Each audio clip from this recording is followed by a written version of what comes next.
নমস্কার বন্ধুরা, পিঙ্কি কিচেনে সবাইকে স্বাগত। আজ আমি তোমাদের সাথে শেয়ার করব পুজোর স্পেশাল দই বড়া রেসিপি।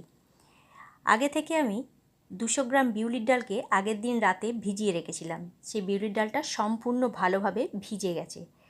এবার এটাকে মিক্সির মধ্যে আমি পেস্ট করে নেব। ভিডিওটাকে স্কিপ না করে প্রথম থেকে শেষ পর্যন্ত দেখতে থাকো বন্ধুরা।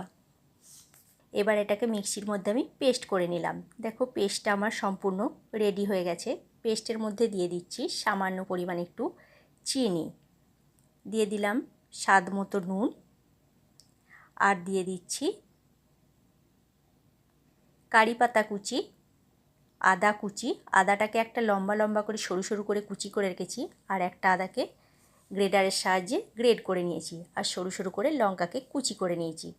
এখানে আমি দিয়ে দিলাম কিছুটা পরিমাণে কারি পাতা কুচি, গ্রেড করে রাখা আদা, আর দিয়ে দিচ্ছি লঙ্কা কুচি।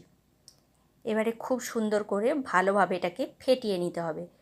কিভাবে ফেটাচ্ছি তোমরা দেখে নাও। দই বড়া যখনই করবে একই দিকে একইভাবে কিন্তু ব্যাটারটাকে ফেটাতে হবে, মানে ডালটাকে ফেটাতে হবে ঠিক এইভাবে। উল্টো দিকে কিন্তু ঘোরানো চলবে না, একইভাবে একভাবে করে যেতে হবে। আমি এখানে 30 থেকে 35 মিনিট ধরে এটাকে ফেটিয়েছি। ফেটিয়ে দেখো কতটা ফুলে গেছে। এবার একটা গ্যাসের মধ্যে ছোট্ট মতো কড়াই বসিয়ে দিয়েছি। কড়াইয়ের মধ্যে দিয়ে দিয়েছি বেশ কিছুটা পরিমাণে তেল। তোমরা চাইলে এটা সর্ষের তেলেও করতে পারো। আমি এখানে সর্ষের তেলে করলাম না, সাদা তেল ব্যবহার করেছি। গ্যাসের ফ্লেমটা একদম লো করে দিয়েছি, আর তেলটা হালকা মতো গরম হয়েছে, খুব বেশি কিন্তু গরম হয়নি। আর গ্যাসের ফ্লেমটা লোতে রেখে দিয়েছি। এবারে দুটো আমি এখানে বড়া অলরেডি দিয়ে দিয়েছি। দিয়ে দেখো কতটা ফুলে উঠেছে, দেখেছো কত বড় বড় হয়েছে। এবারে আস্তে আস্তে করে এইগুলোকে কিন্তু ভাজতে হবে একটু সময় ধরে। গ্যাসের ফ্লেম কিন্তু লো করেই এটাকে করতে হবে। হাইয়েতে করলে কি হবে, ওপরটা তাড়াতাড়ি লাল হয়ে যাবে আর ভেতরটা কিন্তু কাঁচা রয়ে যাবে। সেই জন্য গ্যাসের ফ্লেমটা একদম লোতে রেখে এগুলোকে কিন্তু ভাজতে হবে, তাড়াহুড়ো করা কিন্তু যাবে না। দেখো এক পিঠ হয়ে গেছে, আর এক পিঠ আমি উল্টে দিলাম, আর কত বড় বড় ফুলে উঠেছে দেখেছো। যত ব্যাটারটা ফেটাবে তত বেশি এগুলো ফুলে উঠবে। দুটো আমার ভাজা হয়ে গেছে, এই দুটোকে আমি তুলে নিচ্ছি। আবারও কড়াইয়ের মধ্যে দিয়ে দিলাম, একটি দিলাম প্রথমে একইভাবে। আর গ্যাসের ফ্লেম কিন্তু একদম লোতে রেখে, বারবার বলছি বন্ধুরা। একদিকে এগুলো আমি ভাজতে থাকছি, আর একদিকে আমি ততক্ষণ ঘোলটা রেডি করে নেব। একটা ফ্রাইং প্যান বসিয়ে দিয়েছি। ফ্রাইং প্যানের মধ্যে দিয়ে দিলাম 1 চামচ মতো সরিষার তেল। তেলের মধ্যে দিয়ে দিলাম একটু কারি পাতা কুচি, আর যে আদাটা সরু সরু করে কুচি করে রেখেছিলাম সে আদা কুচিটা দিয়ে দিলাম, আর কিছুটা পরিমাণে লঙ্কা কুচি দিয়ে দিলাম। গোটা সর্ষে, আমি এখানে কালো সর্ষেটা ব্যবহার করেছি। এবার এটাকে ভেজে নিলাম।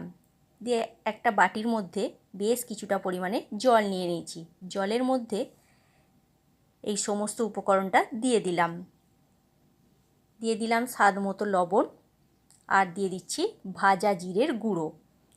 গোটা জিরেকে আমি শুকনো কাঠখোলায় আগে থেকে ভেজে রেখে দিয়েছিলাম, সেই ভাজা জিরের গুঁড়োটা দিয়ে দিলাম।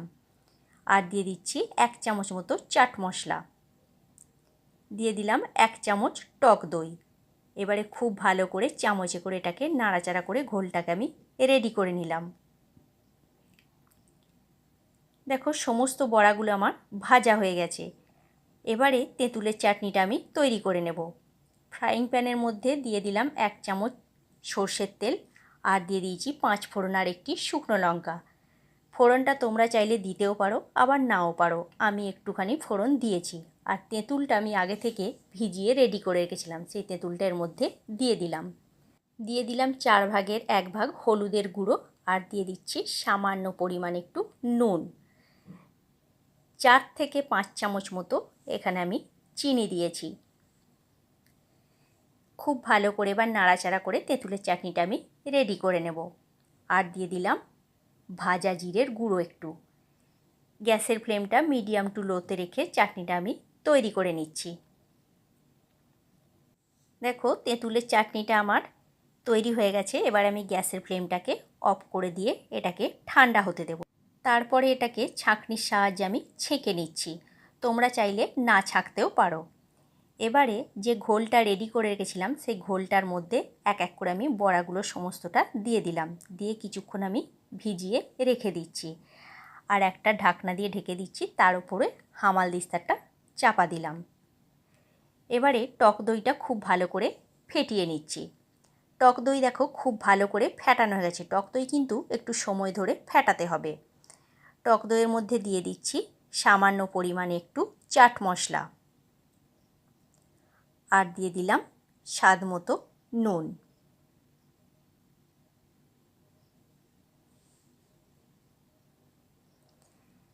এখানে আমি বিট নুনটা ব্যবহার করেছি।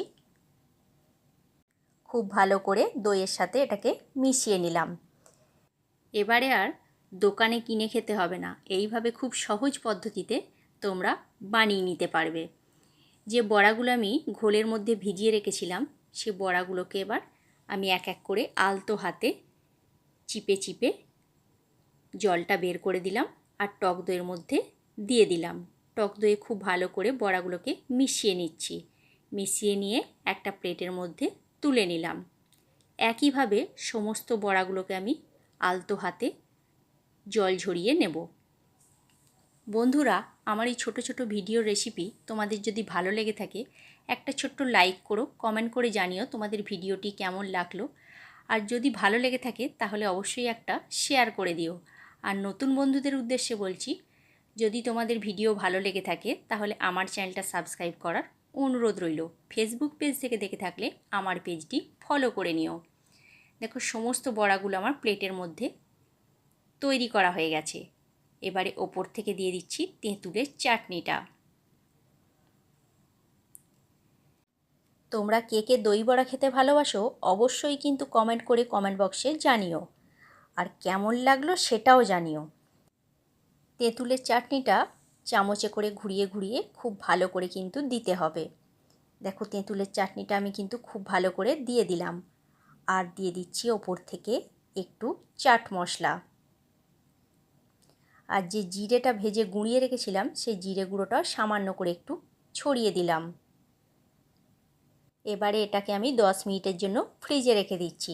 তারপরে এর ওপর থেকে একটু ঝুরি ভাজা বা সেও ভাজা ছড়িয়ে খেতে শুরু করব। ঠান্ডা ঠান্ডা হলে খেতে বেশ ভালো লাগে। দেখো 10 মিনিট পর আমি বের করে নিয়ে সেও ভাজাটা ছড়িয়ে দিলাম। আমার দই বড়া তৈরি হয়ে গেছে। আজকের মতো তাহলে এইখানেই। নেক্সট ভিডিওতে দেখা হচ্ছে তোমাদের সাথে আগামীকাল।